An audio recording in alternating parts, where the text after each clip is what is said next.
결혼 5년 차에 이혼한 30대 직장인입니다. 다행인지 불행인지 전 남편과 제 사이에 아이는 없어요. 결혼하고 애도 낳고 남들처럼 살아야 어른이 되고 철이 든다는 말이 있는데 저는 그 말이 틀렸다고 생각해요. 철이 안 들고 어른이 되지 않은 사람이라면 애초에 결혼을 하지 말아야 한다고 생각합니다. 결혼 전부터 상대방에 대한 책임감과 기본적인 예의가 없는 사람은 결혼하고 나서도 똑같거든요. 누구든지 상대방을 존중하고 책임질 마음이 있을 만큼 성숙한 사람이 되었을 때 결혼을 해야 그 후에도 가정을 지키며 잘 살 수 있는 것 같아요. 제가 겪어본 바로는 그렇습니다. 저희 두 사람은 제 친구 커플 소개로 만나게 되었어요. 제 친구 남편의 친구가 제 남편이었던 거죠. 남편은 판교에 직장이 있었는데 회사 이름을 말하면 다들 알만한 회사예요.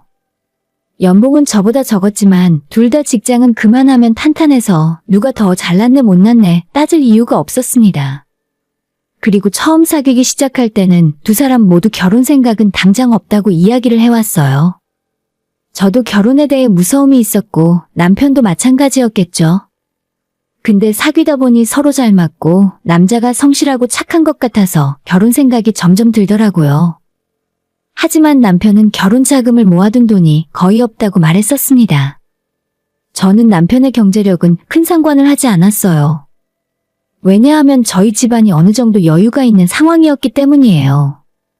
남편 못지않게 저 역시도 말만 하면 다들 아는 좋은 직장에 다니고 있습니다. 부모님은 퇴직하셔서 연금을 받고 있지만 조부모님 때부터 농사 짓던 땅이 개발이 되면서 토지 보상을 상당히 많이 받았어요. 저희 결혼할 때 수도권의 30평대 아파트와 5천만 원이 넘는 자동차도 전부 부모님이 해주셨습니다. 저희 엄마는 다른 건 바라는 것 없고 제가 좋다는 사람이랑 결혼한다고 하니 그저 행복하게 살기만 바라셨어요. 우리는 너가 결혼해서 잘 살면 그걸로 만족이야.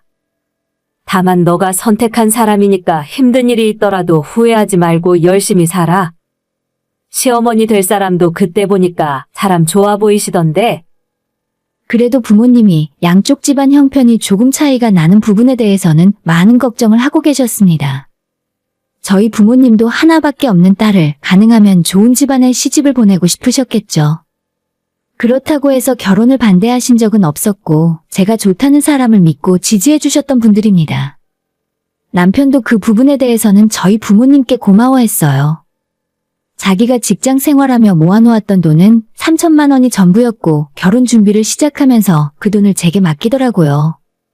그리고 그 돈 말고는 결혼할 때 시댁에서 일체 해준 것이 없었습니다. 친정은 형편이 어려운 시댁에 아무것도 바라는 것이 없었고 그저 우리 두 사람이 행복하게 살기만을 바라셨어요. 저희 남편은 지방 작은 도시 출신입니다. 그 동네에서도 외곽에 있는 작고 오래된 집이었고 처음 인사하러 갔을 때 화장실이 집안이 아니라 마당에 있다고 해서 얼마나 놀랐는지 몰라요. 아직도 이런 집이 남아있나 싶었는데 시댁이 가진 재산이라고는 그 낡은 집 한 채가 전부나 마찬가지였습니다. 깔끔한 도시 남자인 줄 알았는데 그런 환경에서 대학 들어가기 전까지 어떻게 살았나 싶을 정도였어요. 아버님은 본인이 가진 땅 한 평 없이 남의 땅에서 소작을 지어 농사를 짓거나 동네 사람들 일을 도와주며 생활비를 벌었던 것 같아요. 그 당시에는 별 생각이 없었는데 결혼을 하고 보니 시댁이 가난한 이유는 바로 시아버지 때문이었습니다.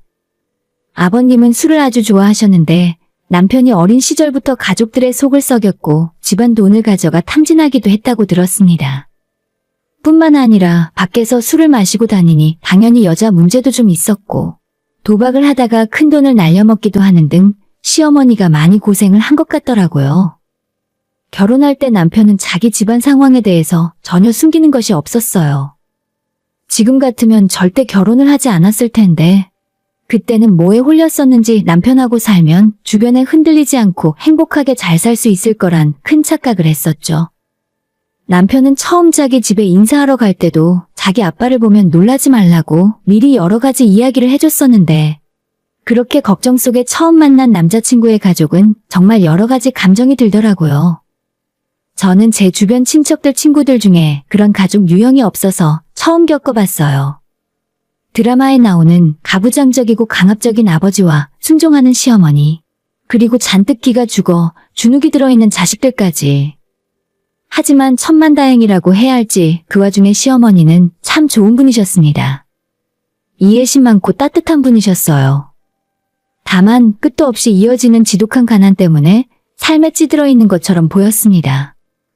제가 겪어본 시어머니는 상당히 머리가 좋으셨지만 가부장적인 성격의 아버님 때문에 희생당하며 인생을 살아오셨습니다. 아버님은 며느리가 보는 앞에서도 시어머니에게 면박을 주고 무시하는 언행을 많이 하셨던 분들이라서 결혼하고 나서 제가 놀랐던 적이 많았어요. 그런 와중에서도 어머님은 결혼할 때부터 저희 내외에게 해준 것이 없다는 것에 항상 미안해하셨습니다. 저희가 시댁에 갈 때 이것저것 사서 들고 가면 이렇게 말씀을 하셨어요. 자꾸 돈 쓰지 마. 뭘 그렇게 사들고 오니? 다음부터는 이럴 필요 없으니까 빈손으로 와. 별거 아닌 과일을 하나 사서 가더라도 늘 미안해하셨고 없는 살림에 저희 먹을 반찬까지 챙겨 들여보내시곤 하셨어요. 그런데 아버님은 저희 부부가 시댁에 자주 찾아오지 않는다는 걸 못마땅해 하셨습니다.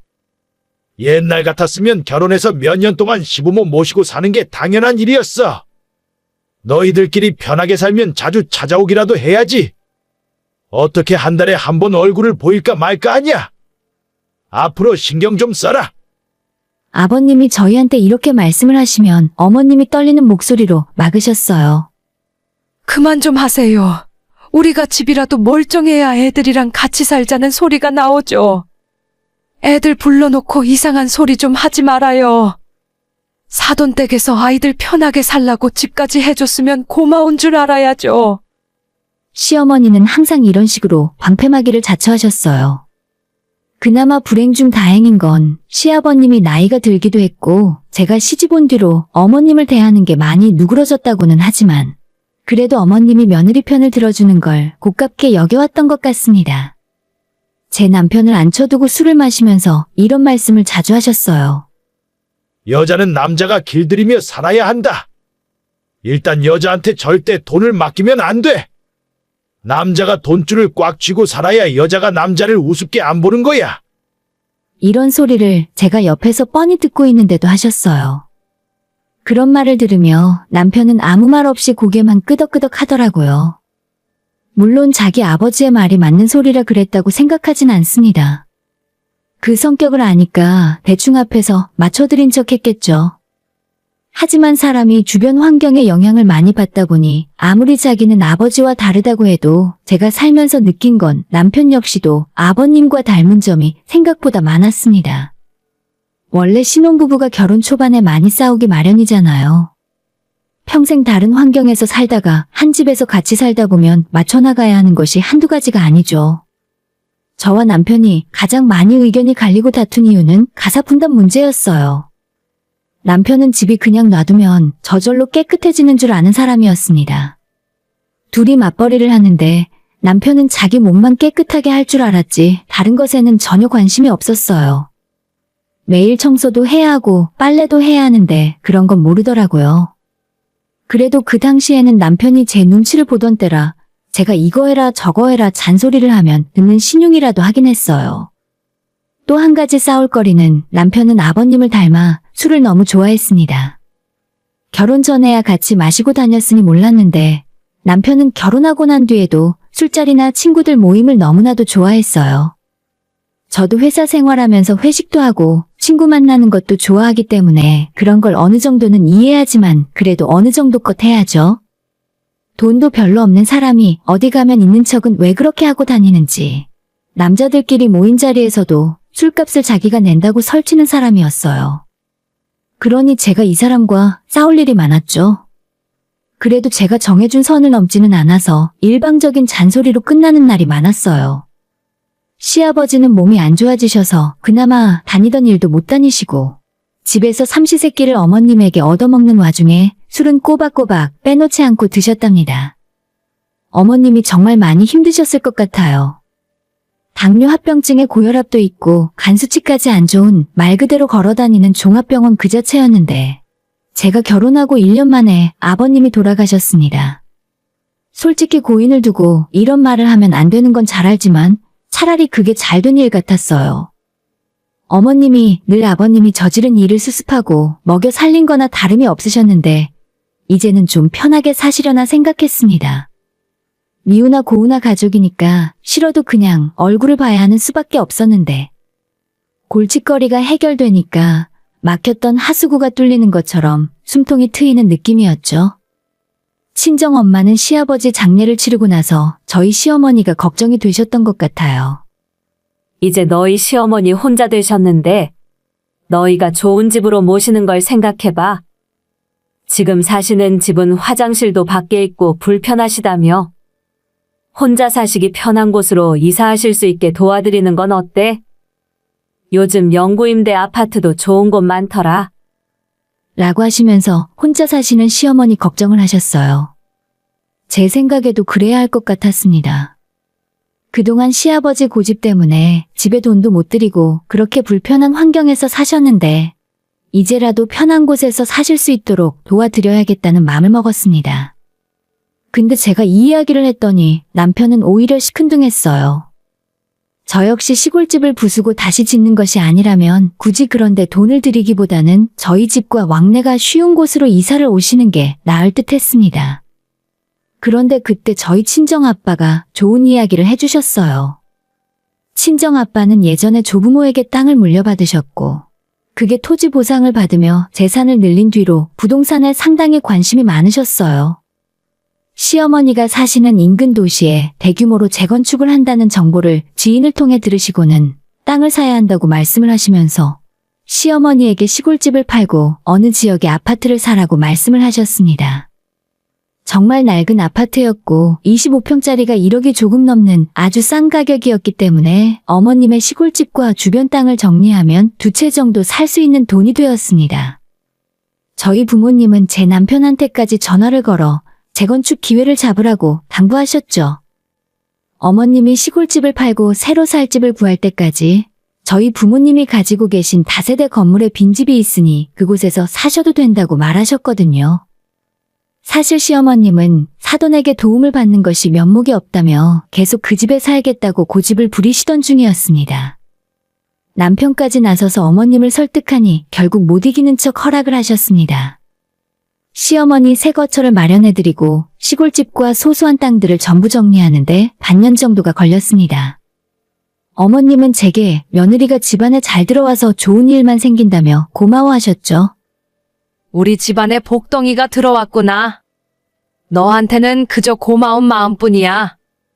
내가 어떻게 너한테 받기만 하겠니? 살면서 갚을 기회가 꼭 있을 거야. 시아버지가 돌아가시고 난 이후로 시어머니와의 사이는 더욱 돈독해졌습니다. 어머님이 사시던 낡은 시골집을 파는 게 오래 걸릴 것 같아 걱정했었는데 그 집을 완전히 부수고 새로 집을 지어 살고 싶다는 분들이 나타나서 무사히 매도했고 그 돈으로 친정아빠가 말한 아파트 2채를 매입했어요. 그런데 그 몇 달 동안 재건축 이야기가 소문이 났는지 1억 조금 넘던 아파트 가격이 1억 5천까지 올라버렸고 어머님 가진 돈이 2억 조금 넘는 돈이라서 저희가 가지고 있던 1억을 보태 2채를 사드렸어요. 등기는 물론 어머님 앞으로 해드렸고 2채 모두 월세를 돌려서 당장 어머님 생활비에 보태도록 맞춰드렸습니다. 재건축이라는 게 1, 2년 안에 해결되는 문제가 아니니까 그렇게 해두고 한동안 잊고 살았죠. 그런데 3년이 지났을 무렵 아빠 말대로 그 아파트의 재건축이 확정되며 천지가 개벽을 하더라고요. 아파트 가격이 순식간에 2배가 넘게 오르는 건 물론이고 부동산으로부터 아파트 사겠다는 문의 전화가 수십 통이 오더라고요. 심지어 저희가 월세 주고 있던 세입자도 전화를 걸어와서 집을 매입하고 싶다는 소리를 하는 겁니다. 당장 돈이 들어온 건 아니었지만 정말 기분이 좋았어요. 어머님은 물론이고 남편 역시도 재개발 소식 이후로 맨날 입이 귀에 걸려 살았습니다. 아빠는 절대 팔지 말고 아파트 2채 모두 재건축이 끝난 다음에 몇 년 전세를 주고 있다가 시세가 안정된 후에 팔라고 몇 번이고 말씀을 하셨어요. 하지만 문제는 이때부터 시작이었습니다. 남편은 어머님에게 지금 가격이 많이 올랐으니 집 2채 중에 하나는 미리 팔아서 돈을 자기한테 달라고 조르기 시작했어요. 엄마, 그거 나중에 판다고 얼마나 더 오른다고 그래. 그냥 지금 팔아서 그 돈으로 다른 데 투자하는 게 낫다니까. 재건축 들어가면 몇 년 걸리고 그때 되면 당장 팔지도 못해. 그런 소리는 하지도 마라. 너 그 집이 내 이름으로 되어 있다고 해서 전부 네 것이 될 거라고 착각하는 거야. 며느리랑 사돈 없었으면 애초에 살 수도 없었어. 엄마는 사돈 어른이 말씀하신 때가 오기 전에는 팔 생각 없다. 그러니까 두 채를 다 팔라는 소리가 아니잖아. 하나라도 먼저 팔아달라니까? 지금 팔아도 3억이 넘는데. 엄마, 나 결혼할 때 아무것도 안 해줬잖아. 그거 지금 해준다 생각하고 한 채만 팔아서 놔줘요. 어머님은 남편이 집을 팔아서 자기한테 달라고 조른다며 제게 몇 번을 말씀하셨어요. 그럴 때마다 당연히 저희 집에서는 부부싸움이 있었죠. 남편은 자기도 그 집 하나 팔아서 투자도 하고 차도 바꾸고 편하게 살 수 있을 텐데 어머님이 궁상맞은 소리를 한다며 화를 냈습니다. 그래서 제가 남편에게 이렇게 말을 했어요. 당신은 그 집을 산 게 당신 덕인 줄 알아? 원래 당신은 어머님이 어디서 살던지 하나도 관심 없었잖아. 우리 돈까지 보태서 어머님 명의로 등기까지 해드렸으면 당신도 입 좀 다물고 가만히 있다가 나중에 주신다고 할 때 고맙게 받을 것이지 왜 지금 벌써 난리야? 우리가 부족하게 살고 있는 것도 아니잖아. 돈 부족하면 당신 술이나 그만 마셔. 나도 참는데 한계가 있으니까. 내가 술 먹어서 너한테 피해준 적 있어? 내 돈으로 내가 먹고 다니는데 무슨 상관이야? 진짜 말이 통하지 않는 사람이었죠. 게다가 그때부터 무슨 바람이 불었는지 제 잔소리에도 아랑곳하지 않고 금요일이 되면 외박까지 하면서 술을 먹으러 다니고 친구들과 골프 치러 간다며 갑자기 2박 3일씩 여행을 가기도 했습니다. 그나마 제 눈치 보면서 조금씩 도와주던 집안일은 그때를 기점으로 아예 손을 놔버렸고요. 남편과 저는 당연히 사이가 점점 나빠지기 시작했습니다. 그러던 어느 날 남편은 거의 날을 새고 술 냄새와 여자 화장품, 향수 냄새가 뒤섞인 채 새벽 3시가 넘어 집에 들어왔습니다. 그냥 신발 벗지 말고 그대로 나가서 살아. 술집에서 먹고 자고 해. 뭐? 나가라고? 여기가 네 집이면 다야? 너가 뭔데 남편한테 나가라 말아야? 꼴 보기 싫으면 너가 나가던가. 너무 화가 났지만 그날도 저는 남편이 사과만 하면 그냥 넘어가줄 생각이었어요. 하지만 적반하장으로 나오는 남편의 반응이 너무 괘씸했습니다. 어떻게 한 방을 먹여야 하나 씩씩거리고 있었는데 남편이 이런 말까지 하는 겁니다. 너 마침 말 잘했다. 나도 너랑 살기 싫은 거 알아? 우리도 이제 부자가 됐으니까 그 돈을 좀 쓰면서 살아야 할 거 아냐? 너 때문에 우리 엄마까지 말이 안 통하고 돈줄이 꽉 묶여서 아무것도 못해. 나 너랑 안 살고 싶어. 처음부터 장인 장모는 나를 마음에 안 들어 하셨잖아. 이참에 이혼하고 너랑 어울리는 집안 남자를 만나. 이제 큰돈도 생겼고 내가 왜 너랑 살아야 하는지 모르겠다. 기껏 없는 집안에 시집 와서 희로애락 함께하고 살았더니 이제 와서 이딴 헛소리를 하면서 돌변할 줄은 몰랐죠. 하지만 아파트 2채가 재건축을 한다고 가격이 올랐지만 그 당시 시세로 2채 합쳐봤자 7억 정도의 돈이었는데 그것 때문에 태도가 이렇게 변한다는 걸 납득하기 힘들었죠. 이 인간이 대체 왜 이러는지 가만히 생각을 해봤더니 남자가 여자에게 실증을 내는 순간은 바로 다른 여자가 생겼을 경우라고 결론을 내리게 되었습니다. 당시로서는 확실한 건 아니지만 남편이 나를 속이고 있다는 생각이 들었습니다. 한번 의심이 가기 시작하니 남편을 몰래 감시하기 시작했어요. 그런데 정말 얼마 지나지 않아 꼬리가 밟혔습니다. 알게 된 것도 정말 웃기는 일이었죠. 남편 성격이 워낙 덜렁거려서 바람을 피워도 꼼꼼하게 감추질 못합니다. 남편 옷을 세탁하려고 하다 보면 노래방 라이터 같은 것들이 종종 나오곤 했어요. 그것 때문에 정말 스트레스를 많이 받았었는데 한 번은 어떤 모텔 이름이 적혀있는 라이터가 나오더라고요. 이 인간이 가지가지 하는구나 싶었는데 그 이후로도 똑같은 라이터를 몇 번이나 발견하게 되었습니다. 그때 이 인간이 제대로 바람을 피우고 있구나 싶더라고요. 일단 그곳이 어딘지 확인해보니 저희 집에서 멀지도 않은 곳이었어요. 남편이 자주 가는 먹자골목 근처에 있었고요. 얼마 전부터 가끔 새벽에 남편 핸드폰으로 전화가 걸려와서 잠이 깬 적이 있었는데 분명 같은 번호였어요. 그 번호를 기억을 해뒀다가 제 폰에 저장을 해놨는데 분명 여자였습니다. 확실한 증거가 필요해 술 먹고 들어와서 골아떨어진 날에 남편의 핸드폰을 뒤졌더니 역시나 그 여자와 주고받은 메시지를 하나도 안 지우고 그대로 놔뒀더라고요. 그래서 전부 제 핸드폰의 대화 내용을 캡처해서 옮겨두었죠. 저는 남편의 외도 사실을 알게 된 이상 모른 척 오래 연기할 생각은 없었어요. 그래서 다음날 아침에 남편에게 바로 따져 물었죠. 당연한 반응이었지만 남편은 자기를 의심한다며 펄쩍 뛰었습니다. 그래서 그 자리에서 그 여자 핸드폰 번호를 눌러 전화를 걸었습니다. 그랬더니 남편이 제 전화기를 낚아채 빼앗아갔죠. 그냥 잠깐 지나가며 알게 된 사이야. 당신이 생각하는 그런 깊은 관계 아니라고. 저는 남편에게 평소 본인이 쓰고 다니는 카드 내역을 다 뽑아서 가져오라고 시켰어요. 그리고 지하에 주차된 남편의 차로 가서 블랙박스 메모리도 뽑아서 챙겨두었죠. 나중에 하나하나 확인해보니 두 사람의 카톡 대화 내용과 블랙박스에 남아있는 음성 대화 내용까지 한편의 막장 드라마를 보는 기분이었죠. 너무나도 확실한 증거에 저는 남편에게 당장 이혼하자 말했습니다. 그러자 남편의 태도가 180도 돌변하더라고요. 그래, 이렇게 된 거 어쩔 수 없겠네.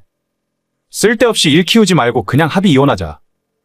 이 집도 원래 당신 부모님 거였고 나 돈 없는 거 알 테니까 위자료는 못 줘. 협의 이혼 좋아하네. 당신이 돈 없다는 건 말뿐인 거고. 난 당신 통장에 얼마 있는지 한 번 본 적도 없어. 바로 이혼 소송이랑 상간 소송 들어갈 테니까 각오해. 제 말을 듣고 남편은 코웃음을 치면서 맘대로 해보라더군요. 그리고는 집을 나가버렸습니다. 믿을 구석이 있는지 당당히 집을 나갔어요. 그렇게 남편이 떠난 후에 친정 부모님께는 차마 말도 못하고 바로 시어머니에게 먼저 전화를 드렸죠.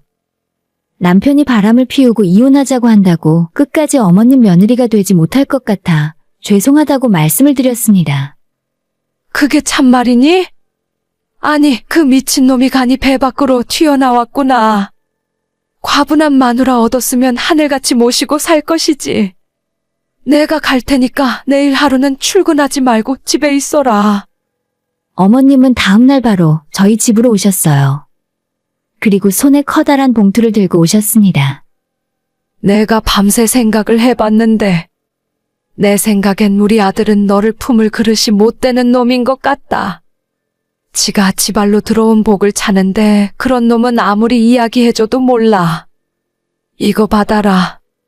어머님께서 주신 봉투를 열어 확인했더니 아파트 한 채 등기 권리증이었어요. 어머니, 이걸 왜 저한테 주세요? 이건 제 거가 아니에요. 아니다. 난 처음부터 이건 내 돈이 아니라고 생각했어. 사돈댁에서 살 곳도 마련해 주셨는데 더 바라는 건 욕심이지. 어차피 나중에 한 채는 네 앞으로 해주려고 했다. 어머님은 아파트 한 채를 저보고 가져가라며 당장 등기 이전하라 하셨습니다. 그러면서 덧붙이는 말씀이 남편한테는 이 문제에 대해 한마디도 하지 말라고 하셨습니다.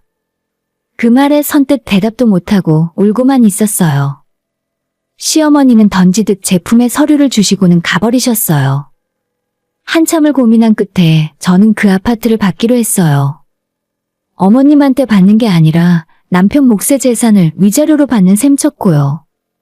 그 전까지는 남편을 끝까지 물고 늘어지면서 괴롭히고 상간녀와 두 사람이 고생하는 모습을 보고 싶었는데 오히려 어머님이 이렇게 나오시니 억울했던 감정이 수그러들면서 그냥 빨리 남편과 갈라서고 싶은 마음뿐이었어요. 한 달이 다 되도록 남편은 집에서 자기 집만 쏙 빼갔을 뿐 코빼기도 비추지 않았습니다. 그래서 기다리다 못해 제가 먼저 연락했어요. 이혼해 줄 테니까 도장 가져와. 합의 이혼하고 깨끗하게 갈라서자. 언제는 소송하겠다고 난리를 치더니 마음이 바뀌셨나 보네? 좋아, 잘 생각했어. 남편은 바로 다음날 달려와서 서류에 도장을 찍었고 아예 같이 이혼 신고하러 구청에도 다녀왔습니다. 그로부터 한 달 정도의 시간이 지났고 정말 이제는 모든 것이 다 끝났다고 생각했을 때 저희 집 초인종이 울려나가 보니 남편이 씩씩거리며 들어오더군요. 야, 너가 우리 엄마 아파트 가져갔냐? 네가 뭔데 내 허락도 없이 맘대로 가져가? 무슨 소리야? 어머님이 나한테 증여해 주신 거야. 못 믿겠으면 확인해봐. 저는 어머님과 제가 부동산에서 정당하게 작성한 계약서를 남편 눈앞에 들이밀었고, 남편은 그걸 보고 손까지 부들부들 떨었어요. 그리고는 우리 집 현관에 엎드려 엄마를 부르며 절규를 하더라고요. 한참 뒤에 일어나 저한테 저주를 퍼부으며 돌아갔고, 나중에 어머님한테 들었는데 어머님 댁에서도 난동을 부린 모양이었어요. 지가 뭘 잘했다고 저러나 생각할수록 분해서 변호사 상담 후에 상간소송 들어갔습니다. 소송 과정에서 알게 되었는데 그 여자가 남편보다 한 살이 더 많더라고요. 어머님 역시도 이 문제에 대해서는 자기들이 입이 10개라도 할 말이 없다 하셨고, 자기 아들에게 소송 비용이나 위자료를 대신 내주거나 어떤 경제적인 도움도 줄 생각 없으니 저보고 하고 싶은 대로 마음껏 하라고 말씀하셨어요. 사실 소송의 승패는 이미 나와 있는 것이나 다름없었습니다. 모든 증거가 저한테 있었기 때문에 사실 재판까지 가보나 마나였거든요. 남편에게 위자료 2천만 원, 상간녀에게는 합의금으로 1,000만 원을 받았고, 그렇게 저희 부부의 길고도 짧은 결혼 생활은 막을 내렸습니다. 남편과는 이혼했지만 어머님에게는 어떤 악감정도 없어요. 마지막으로 인사를 드렸을 때도 어머님은 저를 절대 원망하지 않는다며 좋은 사람 다시 만나 행복하게 살라는 말씀을 해주셨습니다. 비록 계속 안부 연락을 드릴 수는 없지만 어머님이 건강하고 행복하게 사셨으면 좋겠습니다. 오늘의 사연은 여기까지입니다. 구독과 좋아요, 알림 설정은 많은 힘이 됩니다. 다들 행복하시고 좋은 하루 되세요.